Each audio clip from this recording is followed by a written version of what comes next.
कधी कधी विचार न करता घाईघाईत घेतलेला निर्णय नंतर पश्चाताप करायला भाग पाडतो.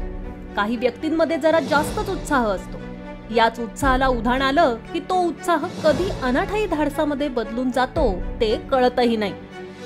कधी कधी काही धाडसी प्रयोग यशस्वी होतात, मात्र हेच प्रयोग अंगलट येऊन अगदी जीव जाईपर्यंतची अनेक उदाहरणं आपण आपल्या आजूबाजूला बघतच असतो. दररोज जे काही अपघात होतात त्यातले 20% अपघात तरी विनाकारण काहीतरी अतिधाडस केल्यामुळे घडतात. आता हेच बघा ना, या कार चालकाचेही असेच, ज्यामध्ये कार चालकाने पुराच्या प्रवाहात चक्क आपली कार चालवण्याचा प्रयत्न केला आणि हाच प्रयत्न त्याच्या अंगलट आलाय.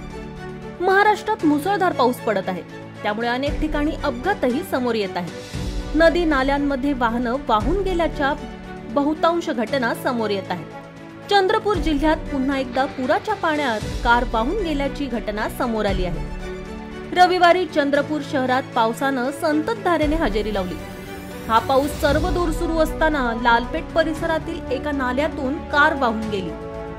2 दिवसांपासून संततधार सुरू आहे, त्यामुळे शहरातून वाहणारी झारपाट नदी दुथडी भरून वाहत आहे. वेकोली महाकाली कालरीला जोडणाऱ्या स्मशानभूमीजवळ झारपाट नदीच्या छोट्या पुलावरून पाणी वाहत आहे. यावेळी एका कार चालकाने वाहत्या पाण्यातून पूल ओलांडण्याचा प्रयत्न केला, मात्र पाण्याच्या जोरदार प्रवाहामुळे गाडी प्रवाहाबरोबर वाहू लागली.